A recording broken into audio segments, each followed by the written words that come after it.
ईटीनाउ स्वदेश की इस खास पेशकश स्टॉक सुपर सेल में आपका स्वागत है। आपके साथ मैं हूं मानसी दवे। एसएसएस गेस वर्क काफ़ी किया होगा। आज सुबह से हम काफ़ी ज़्यादा एक्साइटमेंट क्रिएट कर रहे थे और आपको भी बता रहे थे कि आप हमें बताइए ये ट्रिपल एस हो क्या सकता है। तो ये है हमारा ट्रिपल एस और इस पहेली से पर्दा हम अब उठा रहे हैं, आपको बता रहे हैं कि स्टॉक सुपर सेल क्या है। हमारी ये खास पेशकश, इस वक्त बाजार में कई सारे उतार चढ़ाव देखने को मिले हैं, तो ऐसे में हमने सोचा कि क्यों ना एक सेल लगाई जाए और आपको बताया जाए कि इन स्तरों पर कौन से ऐसे शेयर्स हैं जो कि पिछले एक साल में करेक्शन दिखा चुके हैं और आपके लिए 5 पैरामीटर्स पर क्या बाय करना है, क्या सेल करना है, उसे होल्ड करना है, अवॉइड करना है या एग्जिट करना है। इन 5 पैरामीटर्स पर बाजार के दिग्गज जो हैं अपनी राय आपको देंगे। तो आपके सामने एक लिस्ट आ जाएगी। अगले आधे घंटे में आपके पास ऐसे चुनिंदा शेयर्स होंगे जिसमें खरीदारी के मौके बनते हुए दिखेंगे, जिसमें अगर आपको हो सकता है कंफ्यूजन है, आपने खरीदारी की है किसी पर्टिकुलर स्टॉक में और उसकी पोजीशन को आपको होल्ड करना है या नहीं, ये आपके मन में असमंजस है, तो इसका जवाब आपको मिलता हुआ दिखेगा। एक लिस्ट हमने बनाई, एक रिसर्च हमने की और इस रिसर्च के तहत हमने 15 शेयर्स ऐसे निकाले हैं जिस पर विस्तार से आने वाले 22 मिनट में बातचीत होगी और आधे घंटे में आपका एक पोर्टफोलियो तैयार करने की कोशिश होगी। ध्यान रखिए, इनमें वो स्टॉक्स भी हैं जिन पर नजर आपको दूर से रखनी है, यानी कि पोजीशंस जो है वॉच लिस्ट में रखनी है। ऐसे शेयर्स भी हैं जिनसे बिल्कुल दूर रहना है, यानी कि एग्जिट या फिर अवॉइड लिस्ट में डालना है। चलिए हमारे दिग्गज एक्सपर्ट्स को इस शो में शामिल करते हैं और फिर एक के बाद एक उनसे समझते हैं कि ये लिस्ट ऑफ स्टॉक्स कौन से हैं और उनमें चुनिंदा शेयर्स में इस वक्त की सिचुएशन को देखते हुए क्या पोजीशंस बनाई जाए। मेरे साथ इस खास शो में 2 मेहमान जुड़ेंगे, तो करते हैं शुरुआत स्टॉक्स सुपर सेल की।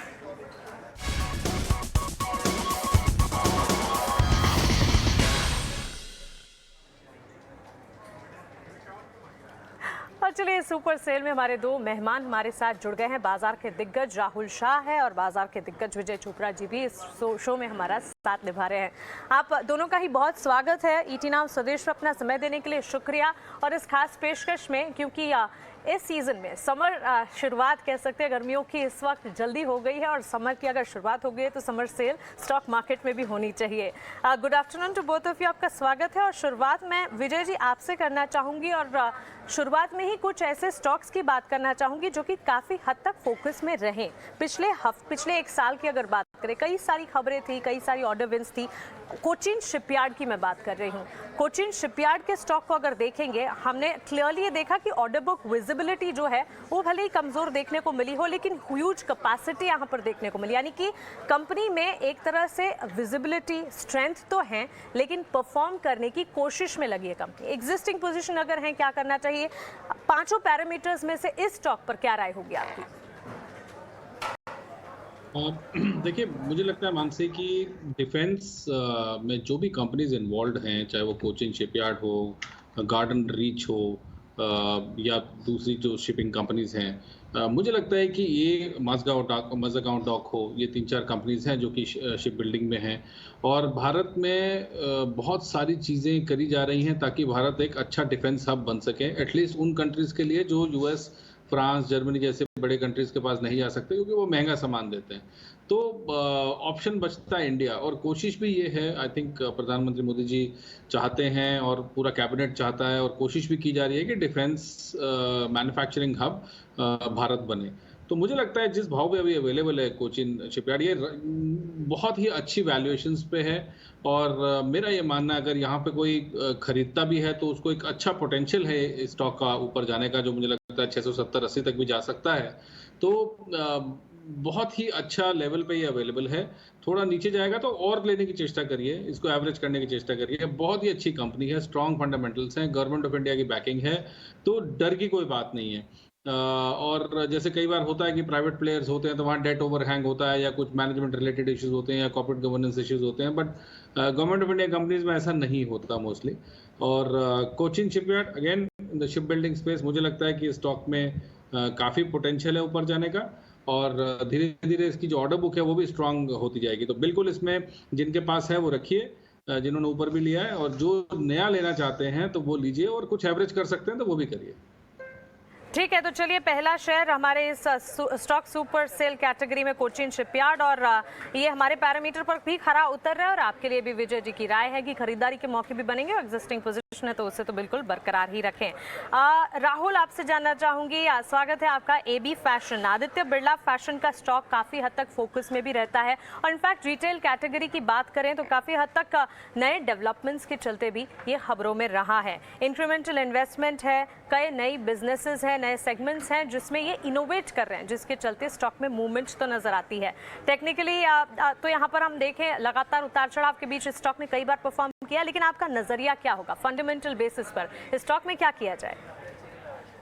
Good afternoon. आई थिंक जिस तरह से हमने देखा है कि आई थिंक स्टॉक्स में as you rightly pointed out कि अच्छी खासी बिकवाली देखने को मिली है और स्टॉक मेरे ख्याल से बहुत ही अट्रैक्टिव प्राइस वैल्यूएशन पे अभी मिल रहा है। मेरे ख्याल से जो Q3 के जो नतीजे आए थे स्लाइटली सॉफ्ट थे और आई थिंक पूरा सेक्टर में देखे तो मेरे ख्याल से रिटेल एज अ सेगमेंट के अंदर सब में रिजल्ट सॉफ्टनेस देखने को मिली थी और मार्जिन पे प्रेशर देखने को मिला है। लेकिन ईबी फैशन में जिस तरह से उनकी वेरियस ब्रांड्स और एग्जीक्यूशन कैपेबिलिटीज हैं, मेरे ख्याल से यहाँ से रिस्क वर्सेस रिवॉर्ड काफी फेवरेबल हो सकता है। उनके जो सॉलिड ब्रांड्स जैसे लाइफस्टाइल बोलो, पैंटलून बोलो, तो हर लोगों की, हर जनता के लिए वहाँ पे लाइफस्टाइल ब्रांड्स भी हैं उनके पास। तो मेरे ख्याल से everything, every segment which they cater, यहाँ से मेरे ख्याल से यहाँ से रिस्क में से कम और मुनाफा ज्यादा हो सकता है। 22,000 करोड़ के मार्केट कैप में पूरा कंपनी मिल रहा है with lot of attractive brands. तो मुझे लग रहा है कि ये स्टॉक लेने चाहिए। यहाँ से 30% का मुनाफा हो सकता है साल भर के रखने के लिए। और बेसिकली उनका जो बेट है मेरे ख्याल से इनका सुपीरियर एग्जीक्यूशन स्किल सेट जो है आदित्य बिरला मैनेजमेंट का। तो आई फील दैट यहाँ से अच्छी खासा तेजी किया जा सकता है इन्वेस्टर्स के लिए। ओके, तो चलिए इनफैक्ट हमारे दोनों एक्सपर्ट से ये गुजारिश है कि कई सारे शेयर्स इस कड़ी में हम जोड़ने वाले हैं, तो क्विकली जो भी अपने टेक और अपने एनालिसिस हमें दे रहे हैं वो आप बताएं। वापस से विजय जी आपकी तरफ आऊंगी। बालाजी अमाइंस, वैसे तो हमने एक डिक्लाइन देखा था due to drop in operating margins. Primarily हमने देखा था कि अकाउंट में कुछ हद तक डिग्रोथ फार्मा और एपीआई सेक्टर में जो नजर आई उसका एक इम्पैक्ट नजर आया था। लेकिन इन स्तरों पर अगर देखें, पिछले जो एक साल का ट्रेंड दिख चुका है, इसके बाद क्या इस शेयर में कन्विक्शन बढ़ रही है? देखिए मानसी, जितनी भी ये कंपनीज थी वो चाइना से माल मंगाती थी और जो जो जो रॉ मटेरियल है वो कहीं ना कहीं बहुत महंगा हो गया था। इसी कारण से आपको ऑपरेशनल प्रॉफिट्स नहीं दिखाई दे रहे थे। और मेरा ये मानना है कि कहीं ना कहीं अब चाइना ओपनिंग के बाद ये जो डर है या जो स्ट्रेस है वो कम हो गया है, क्योंकि लॉजिस्टिक कॉस्ट भी पहले बहुत बढ़ रही थी, शिपिंग कॉस्ट बहुत ज़्यादा थी। अब वो कहीं ना कहीं मेलो डाउन हो गई है। शिपिंग कॉस्ट सब मुझे लगता है प्री कोविड या उसके आसपास के लेवल्स पे है। तो ये कंपनी धीरे धीरे आने वाली 1 से 2 तिमाही में अच्छा करना चाहिए। और पूरा केमिकल क्षेत्र, स्पेशलिटी केमिकल क्षेत्र खास करके बहुत ज़्यादा इसमें पिटाई हुई है। तो अगर लोग लेना चाहते हैं, मैं ये रिकमेंड करूंगा कि यहाँ पर निबलिंग शुरू कर सकते हैं। अगर आप 100 रुपये डालना चाहते हैं तो आप 50 रुपये 60 रुपये अभी इस भाव पे बालाजी अमीन्स में डाल सकते हैं और इसमें खरीदारी शुरू करिए। जैसे जैसे आपको ये थोड़ा सा ऊपर जाता दिखेगा तो और ज़्यादा कॉन्फिडेंस आ जाएगा। तो मेरा ये मानना है जिनके पास है वो एवरेज कर सकते हैं थोड़ा, और जो नया लेना चाहते हैं वो भी ले सकते हैं, मगर अभी पूरा पैसा ना डालिए। मुझे लगता है स्पेशलिटी केमिकल्स में थोड़ा सा पेन बाकी है, बट आने वाली 1 तिमाही मुझे जो पेन है वो 1 तिमाही का होगा। फर्स्ट क्वार्टर ऑनवर्ड्स ये सब अच्छा करते दिखना चाहिए, क्योंकि काफ़ी फर्क आ गया है रेट्स में। तो सुपर सेल की बास्केट में बालाजी अमाइंस को भी शामिल किया जा सकता है, ये राय है विजय जी की। राहुल, वैसे तो बाजार के उतार चढ़ाव में जब डिफेंसिव प्ले आउट करते हैं, कह सकते हैं कि जब कमजोरी ज्यादा होती है फार्मा स्टॉक्स में एक एक्शन हम जरूर देखते हैं। ग्लैंड फार्मा के स्टॉक पर अपनी राय दीजिए, क्योंकि वैल्यूएशंस तो लगातार नॉर्मलाइज होते हुए दिख ही रहे हैं और पिछले 1 साल के ट्रेंड को भी, जो कि अभी आपके टीवी स्क्रीन पर आ जाएगा, इसे समझते हुए ग्लैंड फार्मा के स्टॉक में क्या पोजिशन बनाई जा सकती है या फिर जिनकी पोजिशन है उसे होल्ड इंटैक्ट रखा जा सकता है? 2 चीज इंपॉर्टेंट है फार्मा सेक्टर के अंदर। एक है पूरा फार्मा सेक्टर के अंदर एक्सेप्ट फॉर सन फार्मा बाकी सभी स्टॉक्स के अंदर हमने गिरावट देखे और अच्छे खासे पिटाई देखने को मिली है। एवरेज फ्रॉम 20 से 35% का गिरावट देखने को मिला है। मिड कैप में ज्यादा हुई है और लार्ज कैप में भी हुई है। तो I feel coming back to Gland pharma, Q3 के नंबर्स थोड़े सॉफ्ट थे, बिलो स्ट्रीट एस्टिमेट से, मार्जिन पे प्रेशर था। तो सबके मेरे ख्याल से जो उनके जो एस्टिमेट्स थे वो भी कट किए गए गोइंग फॉरवर्ड। बट जो वैल्यूएशन पे अभी जो ट्रेड कर रहा है तो 22 टाइम ट्रेड कर रहा है फॉरवर्ड, तो मुझे लग रहा है कि यहाँ रिस्क वर्सेस रिवॉर्ड फेवरेबल है। तो एक बार लॉन्ग किया जा सकता है या है तो अपन होल्ड भी कर सकते हैं। जिस तरह से आउटलुक बनता दिखने को मिल रहा है going forward, I think business normalisation, plus उनके जो लो मार्जिन प्रोडक्ट्स में उनका जो फैक्टरिंग हो चुके हैं यहाँ पे, और outlook on China business is also improving ऐसा लग रहा है। तो मुझे लग रहा है कि ग्लैंड फार्मा यहाँ से 1700 के लक्ष्य के लिए डेफिनेटली लिया जा सकता है। विजय, आपसे जानना चाहेंगे, शुगर सेक्टर काफ़ी हद तक फोकस में है। कई सारे समय ऐसे भी होते हैं जब चीनी की मिठास बढ़ती है और ब्लेंडिंग को लेकर कई सारी खबरें भी आती हैं। Shri Renuka sugar domestic sugar prices अगर देखें, कोई एक्सपेक्टेशन बढ़त का तो नज़र नहीं आ रहा, लेकिन इथेनॉल प्राइसेस भी बिलो एक्सपेक्टेशन नज़र आ रहे हैं। एक्सपोर्ट्स हालांकि कैप्ड होते हुए 26% तक के डाउन टर्न पिछले एक साल में, इनफैक्ट 3 महीने की अगर सिचुएशन के लिहाज से देखें तो एक करेक्शन तो देखने को मिला ही है, करेक्शन फेज आया है, लेकिन यहाँ से क्या ये ऊपरी स्तरों पर चलता हुआ दिखेगा?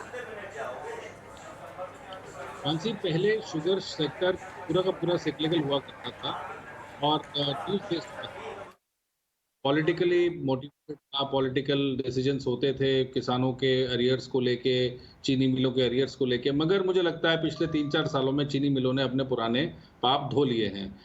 रीज़न उसका ये है प्राइमरली कि जो एथेनॉल जो पहले 2-3 रुपए लीटर बिका करता था, जो शराब की कंपनियां लिया करती थी, अब उसका एक दूसरा यूजेज आ गया है। पहले 2% एथेनॉल ब्लेंडिंग होती थी, फिर 10 हुई है और अब 20 की टेस्टिंग चल रही है। एक चीज़ मैं बताना चाहूँगा आपके दर्शकों को और आपको भी कि ब्राज़ील में, वेनेजुएला जैसी कंट्रीज में जो एथेनॉल ब्लेंडिंग है वो 50 से 70% तक है। तो यहाँ पर अभी भी बहुत स्कोप है भारत में।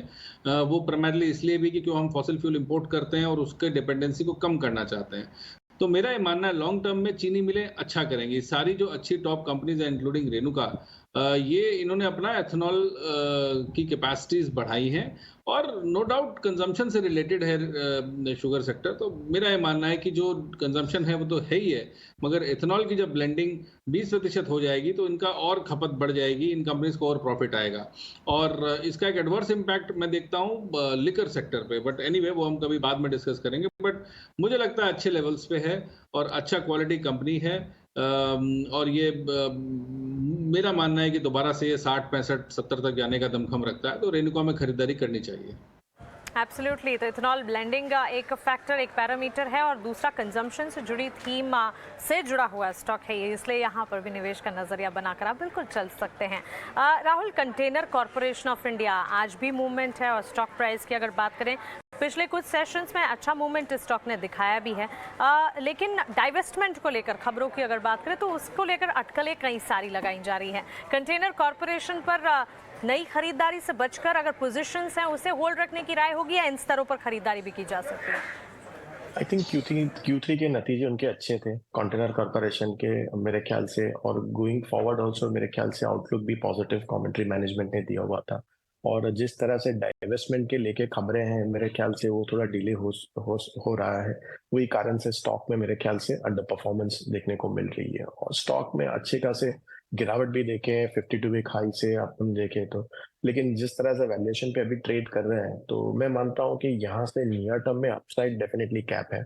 अगर लेकिन आप लॉन्गर टर्म प्लेयर हो तो मेरे ख्याल से होल्ड कर सकता है, जो डिसइन्वेस्टमेंट का ट्रिगर भी प्ले आउट कर सकता है। और जीडीपी अपने स्ट्रॉन्ग फुट पे है, इकोनॉमी अपने लेवल पे है, और तो मेरे ख्याल से जिस तरह से ओवरऑल ट्रैफिक है इसमें अंदर तो भी इम्प्रूव होता है देखने को मिल रहा है। तो I feel that container call लिया जा सकता है, लेकिन है तो होल्ड भी किया, लेकिन पेशेंस रखनी पड़ेगी इसके अंदर।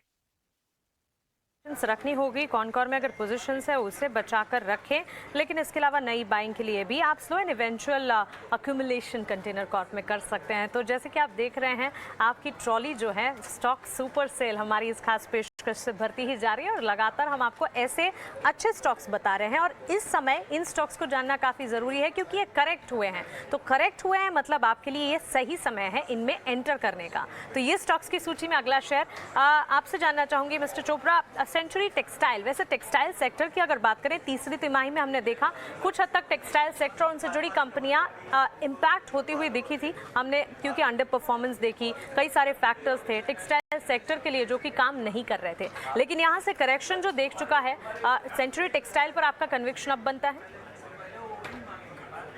मानसी, ये कंपनी जो है प्राइमरली बिरला की कंपनी तो है ही, और जो इनके बिजनेसेस हैं टेक्सटाइल के अलावा भी बिजनेस है, रियल एस्टेट भी एक इनका बहुत बड़ा बिजनेस है बिरला एस्टेट्स के नाम से।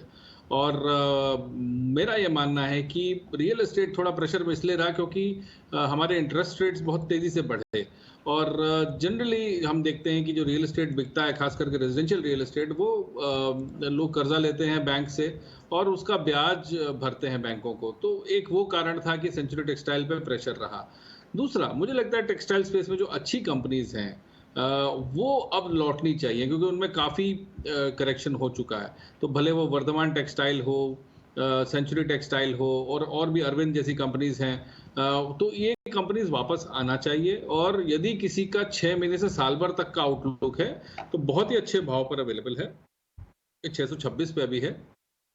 तो इसमें आप पार्ट बाइंग करना शुरू कर सकते हैं, आधा पैसा भी डाल सकते हैं और ये दोबारा से 860, 880, 900 तक जाने का भी दमखम रखता है क्योंकि पेरेंटेज बहुत अच्छी है, कंपनी बहुत अच्छी है और मेरा ये मानना है कि over a period of time जो भी इसमें पैसा डालेगा भी यहाँ पर वो कमा के निकलेगा। तो सेंचुरी टेक्सटाइल में डेफिनेटली निवेश करें। टेक्सटाइल और रियल एस्टेट दोनों का ब्लेंड है इसके अंदर और रियल एस्टेट में भी मुझे लगता है कि जब इंटरेस्ट रेट्स थोड़े से या तो पीक आउट हो रहे हैं या होने वाले हैं, तो जैसे ही दोबारा से जो इंटरेस्ट रेट्स नीचे लाने की जो कवायद चलेगी, तो सारे के सारे रियल एस्टेट कंपनीज अच्छा करेंगे।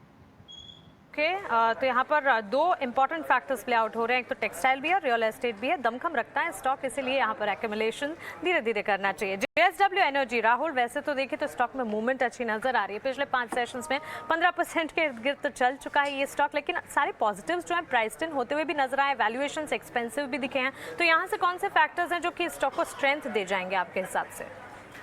I think overall power demand मेरे ख्याल से रोबस्ट रहेगा, ऐसा हमारा मानना है। जिस तरह से हमारा नियर टर्म में इंटरेक्शन भी हुआ था JSW एनर्जी के मैनेजमेंट के साथ, तो उन्होंने ये भी बरकरार के बताते हुए देखा है कि पावर डिमांड इंडिया में स्ट्रांग रहेगा कमिंग डेज के अंदर। और जैसे आपने बताया, स्टॉक में गिरावट तो अच्छी खासी हो गई है, जो वैल्यूएशन जस्टिफाइड नहीं थे, अभी मेरे ख्याल से ट्रेलिंग बेसिस पे तो ठीक ठाक होते हुए देखने को मिल रहा है। अपसाइड मेरे ख्याल से सीमित रह सकता है, लेकिन जो है पोर्टफोलियो के अंदर तो होल्ड किया जा सकता है JSW एनर्जी को।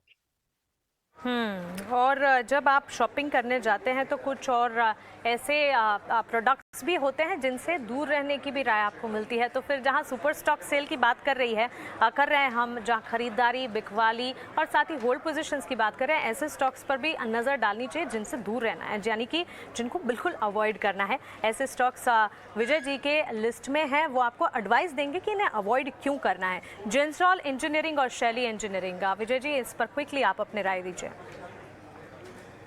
देखिए, मुझे लगता है कि यदि आपको इंजीनियरिंग स्पेस में रहना है तो बहुत अच्छे ऑप्शंस अवेलेबल हैं। ये स्टॉक पिछले करीब, अगर मैं 3 साल का चार्ट देखता हूं तो जेंसॉल इंजीनियरिंग में बहुत ज़बरदस्त तेज़ी आई थी। ये करीब 50-60 रुपए से आपको लगभग 2000 तक जाते हुआ दिखेगा। तो इसमें वैल्यूएशंस कहीं ना कहीं बहुत ज़्यादा स्ट्रेच्ड हैं और जहां वैल्यूएशन स्ट्रेच्ड होती है वहां मैं कंफर्टेबल नहीं होता हूं। तो दूसरा, इसके अंदर एक टेक्निकल उसमें देखें तो एक डेथ क्रॉस बना हुआ है और डेथ क्रॉस बनने का मतलब यहाँ से नीचे गिरावट और है। सिमिलरली शैली इंजीनियरिंग भी मुझे लगता है कि उस तरीके से इसका परफॉर्मेंस अच्छा नहीं रहा और कॉन्स्टेंटली ये स्टॉक गिरता रहा है।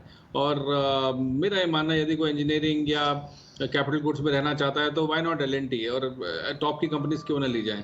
तो बेहतर है कि आप इन दोनों स्टॉक से दूर रहें और अगर रहना भी है तो टॉप रंग लार्ज कैप्स में रहें।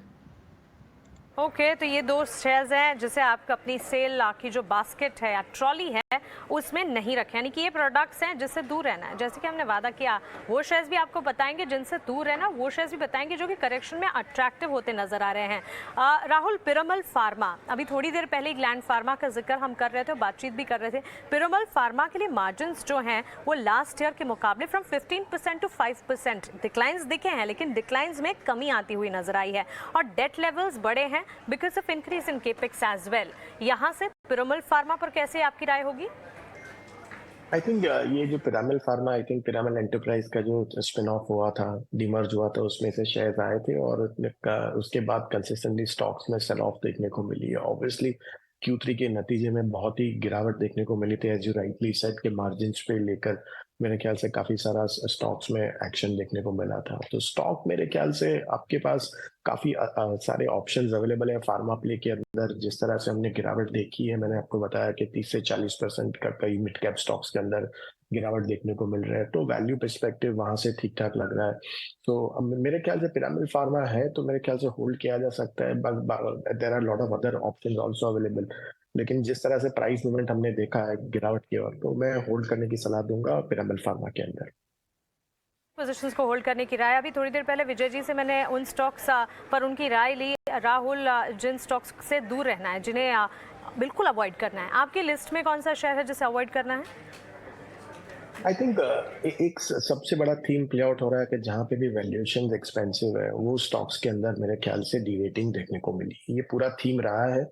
हमने देखा है कि जिस तरह से हमने सेटअप देखा है लास्ट 1 सालों के अंदर, whether it being be consumer play और whether it being any stocks, तो वहां पे हमने पी डिरेट करने का स्टैंड देखने को मिल रहा है। इन्वेस्टर्स अपनी होल्डिंग ट्रिम करते हुए देखने को मिला है। सिमिलरली मेरी लिस्ट में जो डिक्सन टेक्नोलॉजी है, तो मेरे ख्याल से काफी हाई वैल्यूएशन पी के ट्रेड करता हुआ देखने को मिल रहा था। ट्रेंड था, स्टॉक्स में अच्छे खासी बढ़ोतरी भी देखने को मिली है लास्ट 3-4 सालों के अंदर। लेकिन जिस तरह से अभी जो आने वाले स्तर है, मेरे ख्याल से सभी ये क्षेत्र के स्टॉक के अंदर मेरे ख्याल से एक बार यहाँ पे होल्ड एग्जिट लेनी चाहिए। मुझे नहीं लगता है कि ये वैल्यूएशन रीरेट हो सकता है, तो मेरे ख्याल से it has to come down at a good valuation के जहाँ पे अट्रैक्टिव वैल्यूएशन पे ट्रेड करता है, तो वहाँ पे लिया जा सकता है। लेकिन ये इस स्थान पर मैं एग्जिट की राय दूंगा डिक्सन पे। ओके, तो बिल्कुल एग्जिट होना है। ये वो वाला स्टॉक है, या कह सकते हैं कि इस सेल की वो प्रोडक्ट है जिसको आप अपनी बास्केट, अपनी ट्रॉली में बिल्कुल ना रखें। तो 3 शेयर्स हमारे एक्सपर्ट्स की तरफ से वो भी आए हैं जिसको आप एग्जिट, यानी कि कह सकते हैं एग्जिट भी नहीं, अवॉइड कैटेगरी में रखें, यानी कि बिल्कुल इस पर नजर ना बनाएं, क्योंकि इस वक्त जो सेंटिमेंट्स हैं वो बेरिश नजर आ रहे हैं इन स्टॉक्स के लिए। अब बात करते हैं इंसेक्टिसाइड इंडिया की। Vijay ji, insecticide India under performance देखने को मिली है, पर्टिकुलरली B2B बिजनेस में और साथ ही एक्सपोर्ट बिजनेस में, और इसी के चलते अगर स्टॉक के मूवमेंट की बात करें, हमने इनके 3 महीने के उच्चतम स्तर से अगर इस वक्त सेंटिमेंट्स को देखें, गिरावट, करेक्शन देखने को मिली। ऑलमोस्ट 43%, 423 के लेवल्स पर ये ट्रेड करता हुआ। इंसेक्टिसाइड इंडिया पर क्या किया जाए? देखिए, जो मैंने आपको स्पेशलिटी केमिकल्स के बारे में बोला था कि इनपुट कॉस्ट बड़ा है, दूसरा एक और है कि क्योंकि नेट इंपोर्टर्स होती हैं ये कंपनीज, तो डॉलर भी अगर हम देखा पिछले साल 78 से 83 के करीब जाता हुआ दिखा, तो इनका फॉरेक्स लॉसेस भी हैं जो मैं इनके रिजल्ट्स पढ़ पाया था। दूसरा जो अभी भी दिख रहा है कि जो रिजल्ट्स पेश किए कंपनी ने, उसमें ईयर ऑन ईयर तो ग्रोथ है, और अगर आप देखें ये जनरली जितनी भी आपको एग्रोकेम कंपनीज दिखेंगी वो सीजनल बिजनेस होता है। पहला और दूसरा क्वार्टर अच्छा होता है, तो सारा का सारा जो मोटा जो रेवेन्यू है 65-70% का, वो Q1 Q2 में आता है और बचा हुआ Q3 Q4 में होता है। तो मेरा ये मानना है कि Q4 भी इनका पिछले साल से थोड़ा सा बेटर होना चाहिए, जो मैं समझ पा रहा हूँ, बट Q1 और Q2 जो नेक्स्ट ईयर के हैं वो अच्छे होंगे। तो यहाँ पर निश्चित रूप से खरीदारी करी जा सकती है। कंपनी डेट फ्री है, 14-15 के पीई पे अवेलेबल है, और ग्रोथ है इस कंपनी के अंदर, और सेक्टर अच्छा है। और मुझे लगता है कि कहीं ना कहीं एफआईआईज ने बहुत माल बेचा है एग्रोकेमिकल और स्पेशलिटी केमिकल सेक्टर में, और वो सेलिंग कहीं ना कहीं जाके थमने वाली है या थम गई है। तो मुझे लगता है कि अगर आप, दोबारा बोलता हूँ, 100 रुपए का अगर कुछ लेना चाहते हैं इंसेक्टिसाइड, तो 50-60 रुपए का भी यहाँ पे ले सकते हैं। कंपनी में कोई दिक्कत नहीं है, डेट फ्री कंपनी है, और थोड़ा सा आउट ऑफ फ्लेवर है पूरा का पूरा सेक्टर। अगर आप पीआई को देखें, धानुका एग्रीटेक को देखें, वेस्ट एग्रो को देखें, जो जो पीयर्स हैं इस कंपनी के, तो उन सब में एक अच्छी खासी गिरावट हमने देखी, 40-50% का गिरावट देखा है। तो insecticides for that matter, company में कोई डेट ओवरहैंग नहीं है, सेक्टर ग्रोथ वाला है, और मेरा ये मानना है कि यहाँ पर थोड़ी बहुत खरीदारी शुरू कर सकते हैं, क्योंकि काफ़ी गिरावट हो चुकी है। ओके, चलिए अब बात करते हैं उस सेक्टर की जैसे लगातार परफॉर्म तो किया है, लेकिन उस सेक्टर के परफॉर्मेंस के साथ साथ उसके कनेक्टिंग सेक्टर में भी जान आई है, ऑटो और ऑटो एंसिलरी, और बात होगी टायर स्टॉक्स की। राहुल, सीएट, अगर पिछले कुछ दिनों के ट्रेंड को समझने की कोशिश करें, ऑटो बिक्री के आंकड़े जो अनुमान से बेहतर आए, उसके ठीक बाद ऑटो सेक्टर तो फोकस में है, लेकिन ऑटो एंसिलरी भी फोकस में है। जब एंसिलरीज की बात हो रही है तो टायर स्टॉक्स भी अछूता नहीं रह सकता। सीएट में पर्टिकुलरली 3 महीने के उच्चतम स्तर से अब तक 26% तक का करेक्शन दिख चुका है। और अगर रूरल डिमांड की बात करें, वहां पर एक वीकनेस का ट्रेंड है जो कि 2 व्हीलर और पैसेंजर व्हीलर सेगमेंट को इम्पैक्ट कर रहा है। लेकिन क्या ऑटो बिक्री के अच्छे आंकड़ों के बाद ऑटो का सेंटिमेंट तो सुधरेगा ही, उसके साथ टायर स्टॉक्स पर भी नजर होनी चाहिए? आई थिंक डेफिनेटली सीएट का ट्रेंड देखिए, हमने देखे तो ऑटो में 2 व्हीलर्स अंडर परफॉर्म कर रहे हैं। नंबर्स मेरे ख्याल से सॉफ्ट आते हुए देखने को मिल रहे हैं, जहाँ पे 4 व्हीलर्स और सीवी साइकिल में अच्छी खासी रिकवरी देखने को मिल रही है और सिमिलरली हम जो रिप्लेसमेंट डिमांड भी देख रहे हैं तो अच्छी खासी देखने को मिल रही है टू व्हीलर स्पेस के अंदर। तो ओवरऑल सीएट के लिए मेरे ख्याल से सबसे बड़ा फायदा है जो हम देख रहे हैं कि रॉ मटेरियल प्राइसेस सॉफ्ट होते हुए देखने को मिले हैं, तो वो मार्जिन एक्सपेंशन देखने को मिलेगा सीएट के नतीजों के अंदर आने वाले में। और इसी वो फैक्टर नहीं करता ये जो ट्रेड वैल्यूएशन अभी ट्रेड हो रहा है, प्लस उसके जो जो एक्सपेंशन जो उन्होंने किया है वो भी ये वैल्यूएशन में इम्पैक्ट नहीं देखने को मिला। थर्डली आई थिंक हम देखें तो जैसे इलेक्ट्रिक व्हीकल्स की हमने जिस तरह से हमने आउटलुक देख रहे हैं तो इलेक्ट्रिक में नए लॉन्चेस आ रहे हैं two wheelers as well as four wheelers के, तो वहां पे भी मुनाफा हो सकता है सीएट को। तो I feel that 13 times earnings पे ट्रेड करता हुआ देखने को मिल रहा है और अच्छी खासी गिरावट भी देखी है। तो मैं सीएट मेरे को लग रहा है कि यहाँ से रिस्क वर्सेस रिवॉर्ड काफी फेवरेबल है, तो है पोर्टफोलियो में तो होल्ड किया जा सकता है। ये मेरे से ख्याल से वैल्यूएशन सही नहीं है, अच्छे वैल्यूएशन मिल सकते हैं कंपनी को। विजय जी, बहुत ही क्विकली जिंदाल पॉली पर आपका नजरिया जानना चाहूंगी, क्योंकि पिछले कुछ दिनों में हमने देखा, पिछले कुछ महीनों में कुछ न्यूज़ फ्लोज आए जो नेगेटिव रहे, केमिकल प्लांट ब्लास्ट की खबर आती हुई दिखी और उसके ठीक बाद सेंटिमेंट बिगड़े, लेकिन करेक्शन के बाद क्या अब यहाँ से उम्मीद जगेगी? तो पूरी दुनिया इस समय ग्लोबल वार्मिंग की बात कर रही है और जो पॉलीफिल्म्स में जो कंपनी है या बीओपीपी पैकेजिंग में है उसके ऊपर थोड़ा सा इम्पैक्ट मुझे दिखाई दे रहा है, क्योंकि बहुत जगह प्लास्टिक बैन हो रहा है और मेजरली ये पॉली कंपनीज जो हैं वो प्लास्टिक और प्लास्टिक रिलेटेड प्रोडक्ट्स यूज करती हैं पैकेजिंग के लिए। तो इसी कारण से हम चाहे वो पॉलीप्लेक्स हो, जिंदल पॉली हो, काफ़ी जो पैकेजिंग कंपनीज है उनमें गिरावट देख रहे हैं। तो मेरा ये मानना है कि अगर आपको लेना ही है तो जिंदल पॉली से बेटर मुझे लगता है पॉलीप्लेक्स है। तो पॉलीप्लेक्स में आप खरीदारी कर सकते हैं, जिंदल पॉली से बेटर कंपनी है, but I would stay away from Jindal poly. तो चलिए, ये राय जिंदल पॉली पर। तो ये लिस्ट हो गई तैयार, stock super sale triple S SSS, जैसे कि हमने वादा किया था इस खास पेशकश में हमने एक लड़ी लगा दी कई सारे स्टॉक्स की जिनमें करेक्शन पिछले दिनों में, पिछले कुछ महीनों में नजर आया है और उस करेक्शन को मद्देनजर रखते हुए आपके लिए अपॉर्चुनिटीज बिल्ट हो रही है। कई सारे शेयर्स हमारे एक्सपर्ट्स ने और उसके पीछे के रैशनल आपके लिए डिस्कस किए। उम्मीद करते हैं कि हमारे एक्सपर्ट्स की राय आपने सुनी अच्छे से और उनके हिसाब से उन्होंने जो राय दी टारगेट स्टॉप लॉसेस के हिसाब से आप रिएक्ट भी करेंगे और अपने पोर्टफोलियो को हरा भरा बनाएंगे। राहुल, विजय, आपका बहुत शुक्रिया इस खास पेशकश में हमारे साथ बने रहने के लिए और अपनी एनालिसिस हमारे साथ शेयर करने के लिए। चलिए, इस खास पेशकश को हम यहीं समेट रहे हैं, मुझे दीजिए इजाजत, लेकिन आप बने रहें ET Now स्वदेश के साथ। नमस्कार।